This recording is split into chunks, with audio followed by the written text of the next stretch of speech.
Alors, la mission comme surabondance du cœur. Bon, on va passer là-dessus, vous la direz. Je prends le 7. La mission est une grâce d'abandon à Dieu. Alors, ça, pour être missionnaire, il faut se tourner vers Dieu, le contempler, se remplir de lui, et s'abandonner à lui, se laisser porter par lui. L'essentiel, c'est de se faire humble et accueillant devant lui, de laisser envahir notre âme par sa force et par sa douceur. Ce n'est donc pas une affaire d'invention humaine, mais d'abandon filial et persévérant à la grâce intérieure qui nous travaille sans cesse. C'est-à-dire, voilà, quand je dois, pour être missionnaire, c'est pas avec mes idées, c'est ce que Jésus dit aussi en envoyant. Hein, il n'y a pas de technique, il n'y a pas de, faut pas avoir, apporter ni argent, ni même bateau, rien du tout. Il faut s'ouvrir à Dieu et lui faire confiance. Hein, voilà. C'est Dieu qui va nous inspirer ce qu'il faut dire, qui nous inspire ce qu'il faut dire et ce qu'il faut faire.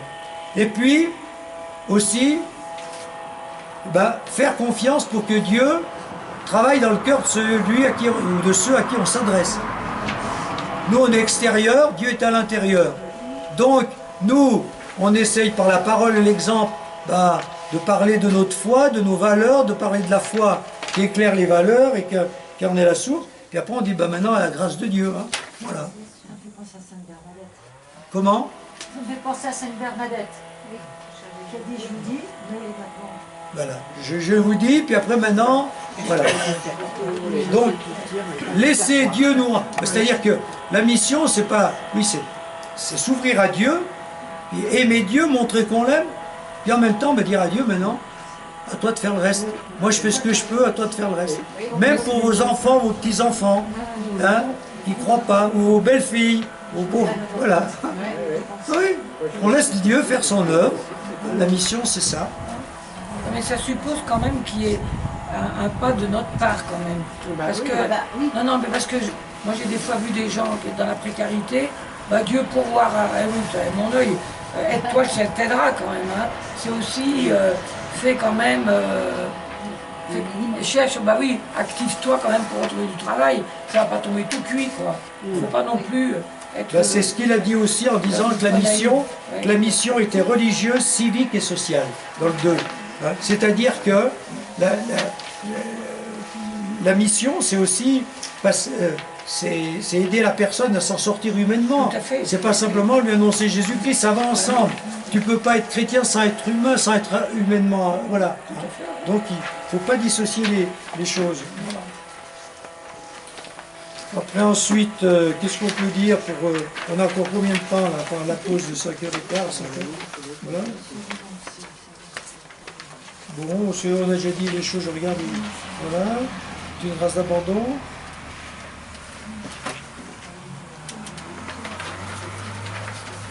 Le missionnaire propose du en nourriture, le 9, Comment?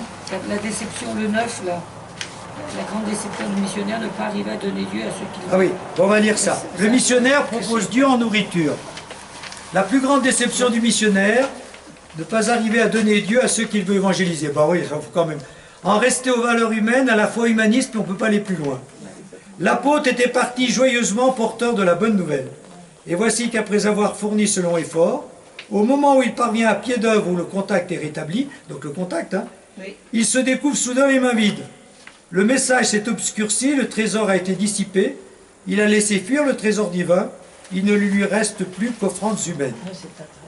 Cela vient des limites du missionnaire, pas assez habité par Dieu, dans la surabondance du cœur, ou de ceux à qui il s'adresse et qui sont imperméables au message. Hein, c'est d'accord? Soit c'est nous qui n'y arrivons pas parce qu'on n'est pas assez habité par Dieu, soit voilà, ils ne veulent pas entendre parler de ça. On ne parle plus de Dieu. Dans ce monde qu'il a fait, il n'a plus sa place. Il est devenu l'absent. Comment rester insensible et muet devant ce fait et ce scandale? L'esprit apostolique peut devenir prosélytisme ou recrutement, la charité, philanthropie ou camaraderie partisane.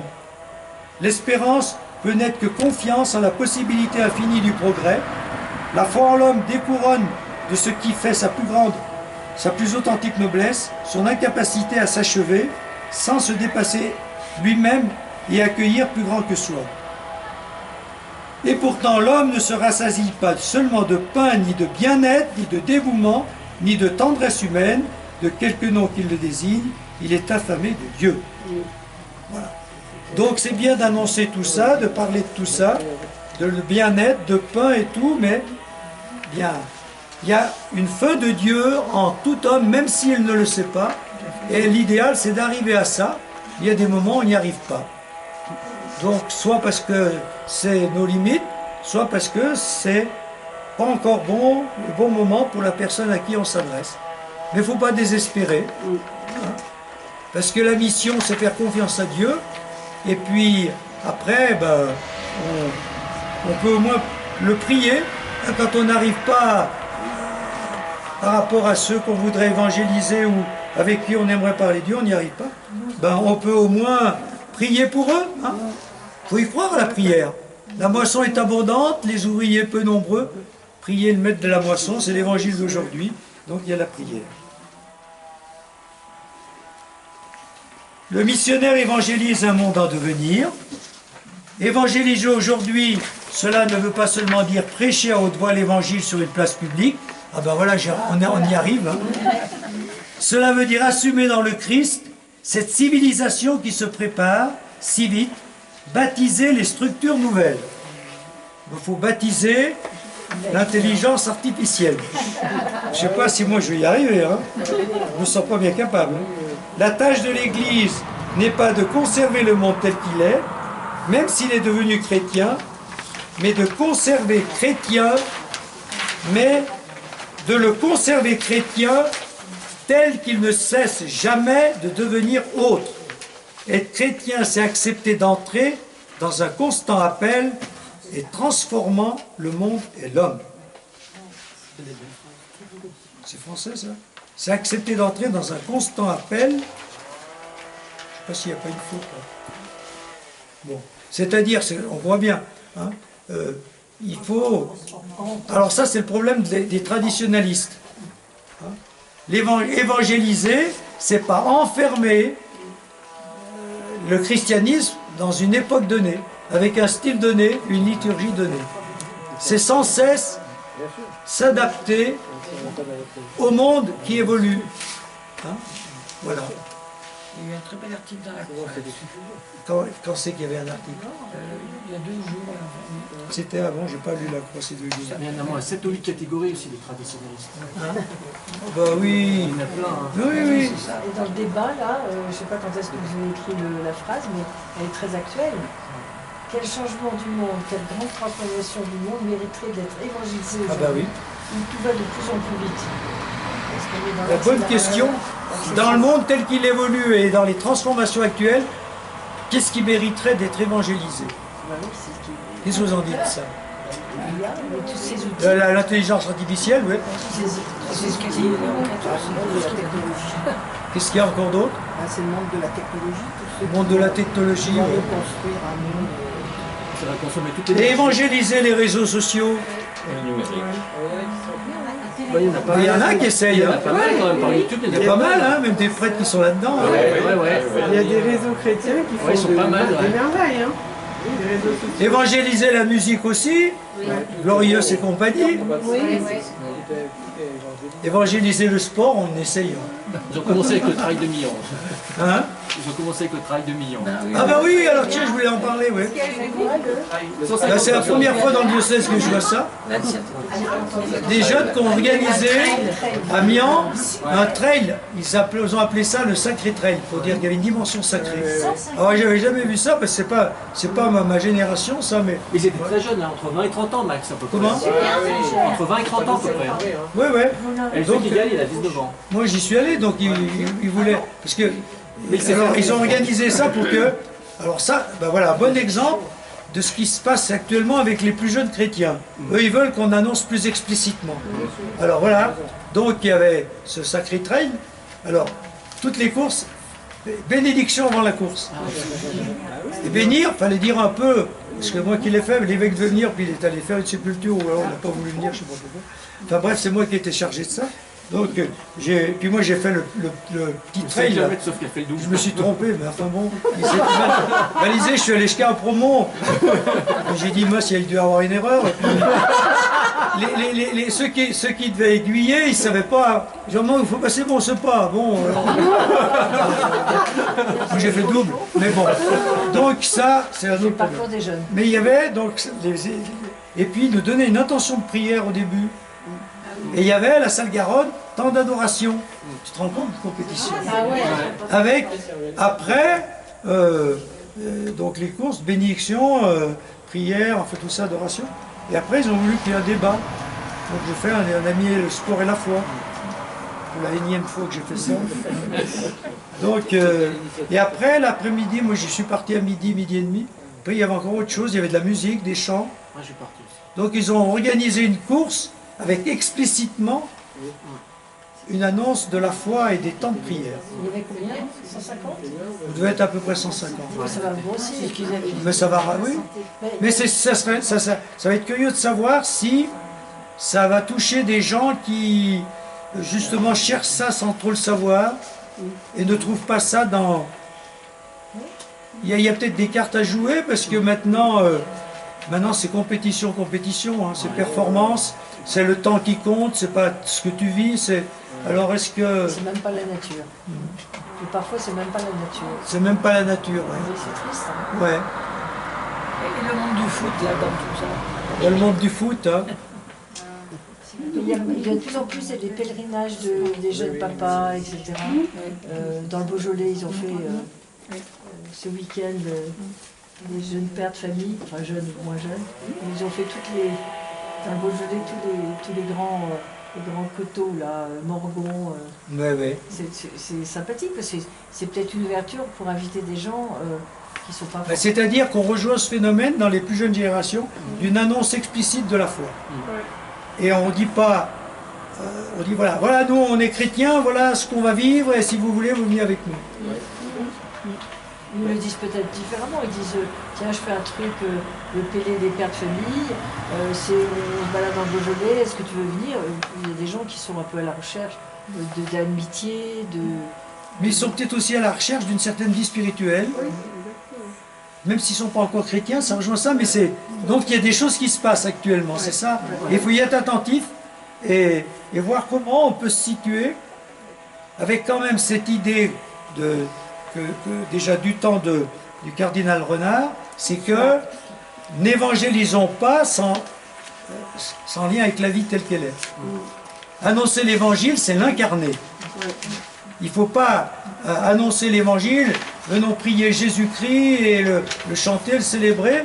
Maintenant, si tu rencontres Jésus-Christ, il faut le mettre dans ta vie, dans ton travail, dans tes valeurs, dans tes activités. Donc ça, il ne faut pas l'oublier quand même. Voilà. Donc, le pèlerinage des pères de famille, il va y en avoir un en août-septembre, je crois, à Aix. Et pour les mamans, ce sera au début mai. Donc c'est bien aussi. Ben oui, ben... Voilà. Ça va comme ça? Oui. Alors, est-ce qu'on va terminer ou pas? Qu'est-ce qu'il faut que je lise?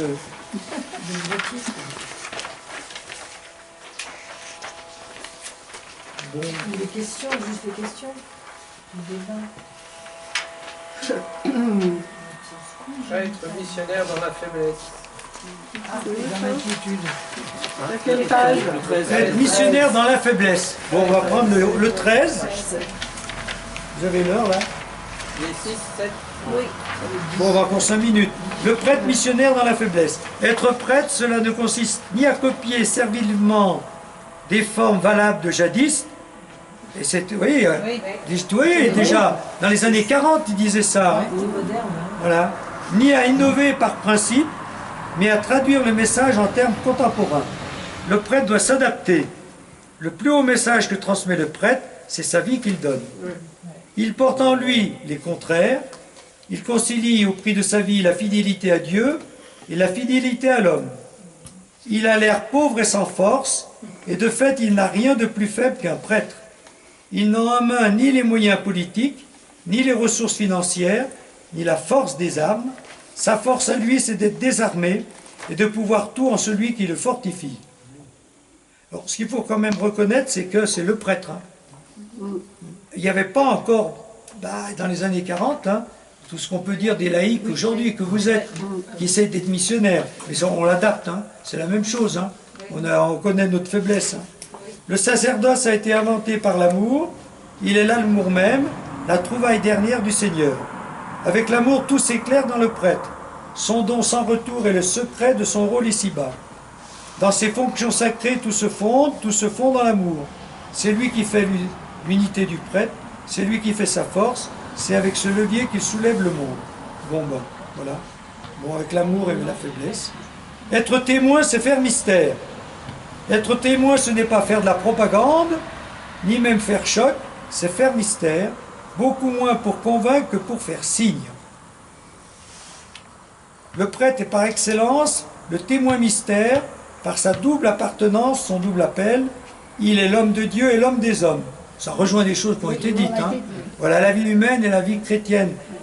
Le sens de sa vie est dans cette unité et cet écartèlement. L'appel de Dieu et l'appel des hommes. La mystique de consécration doit se compléter par une mystique d'appartenance. C'est en appartenant à ses frères que le prêtre ressemblera au Christ. Bon. C'était un peu comme quand le pape François disait que le prêtre doit avoir l'odeur de ses brebis. Voilà, ben ça rejoint par la vie des hommes, etc. Mais en même temps, voilà, faire signe, être mystère. C'est-à-dire que on essaye de parler de notre foi, d'être témoin, mais en même temps, ben, on ne peut pas tout dire, on ne peut pas tout... Il faut, moi je dirais qu'il faut poser question. Faire mystère, pour moi, c'est poser question. Il faut être des chrétiens qui posent question. Hein. C'est-à-dire, tiens, lui, ce qu'il vit, c'est quand même curieux. Il vit la même vie que moi, mais il a l'air plus heureux, ou il a l'air habité, ou il a l'air de... Voilà, c'est comme ça. Hein. C'est-à-dire, on fait mystère, on est signe de quelque chose d'autre que d'une vie purement humaine, tout en vivant cette vie humaine, vous voyez, hein, faire mystère. On doit être, voilà, moi je dirais même un plus. On doit représenter un plus. Voilà, un plus qui pose question. Hein? Moi je crois que la relation est être un plus qui pose question. Et en même temps, être attentif à toutes ces nouveautés dont on vient de parler, où il y a une annonce plus explicite de la foi. Hein? Comment ça va évoluer? Ben voilà, on va voir. Dernière chose, les missionnaires de l'inquiétude. Comme le Christ, le prêtre apporte à l'humanité un bienfait sans égal, celui de l'inquiéter. Il doit être le ministre de l'inquiétude. C'est curieux ça. Hein?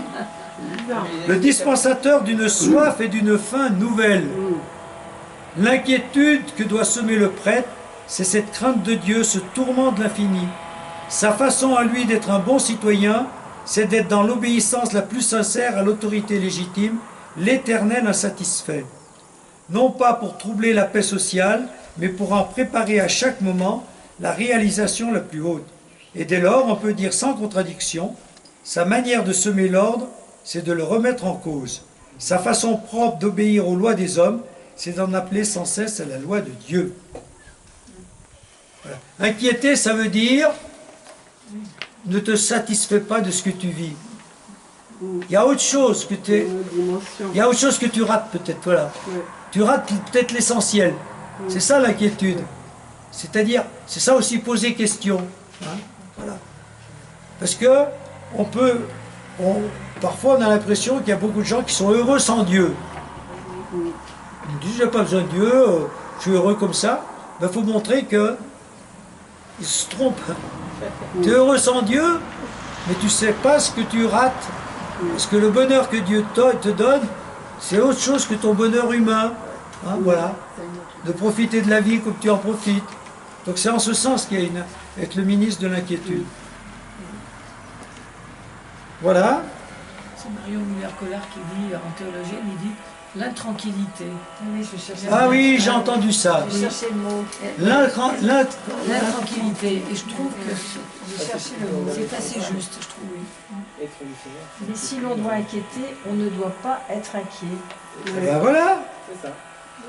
Et Si l'on doit inquiéter, on ne doit pas être inquiet, car l'Église malmenée, ignorée, rejetée ou pas écoutée, vit sa mission dans la confiance totale au Christ qui lui redit sans cesse « Confiance, j'ai vaincu le monde Ouais. Mais parmi les jeux d'évangélisation dont on a parlé, il y a aussi les hôpitaux et les EHPAD. ». Ben, il y a tout. Oui, mais des personnes qui sont en solitude, en fin de vie, en souffrance, elles ont besoin que justement on leur donne cette possibilité de connaître la joie du Seigneur. Et quand on visite des malades dans les hôpitaux, il y en a qui acceptent notre visite, d'autres non. Et dans ce cas-là, moi je leur dis toujours, en partant, je leur dis, est-ce que vous êtes d'accord pour que je prie pour vous?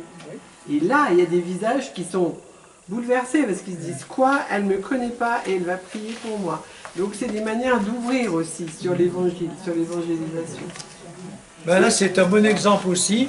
En fait, actuellement, c'est les seuls lieux où on célèbre encore des messes dans l'établissement public. Ouais. On ne fait plus dans les écoles et tout ça, mais dans toutes les EHPAD, on y est. Hein. Ouais. On célèbre beaucoup de messes. Hein. Ouais. Et il y a des petits miracles, il y a des personnes qu'on va voir chaque semaine qui vous disent non, ça ne m'intéresse pas. Et le jour où on leur dit il va y avoir une messe, ah ben je vais venir. Alors là, Il y en a c'est juste qui viennent pas, incroyable. mais ça, C'est ouais. des cadeaux incroyables. Mais j'ai lu dans le Pèlerin, la dernière page du Pèlerin, c'est un cœur qui parle. Hier, il y a un témoignage magnifique en rapport avec la pastorale de la santé. Une jeune maman, une future maman qui est hospitalisée parce qu'il y a des soucis pour sa grossesse, qui a la visite d'une personne de l'aumônerie qui vient lui rendre visite en surprise. Et elle dit c'est merveilleux parce que dans les hôpitaux on s'occupe de tout notre physique, mais qui s'occupe de notre âme? Et justement, il y a des personnes qui viennent pour ça.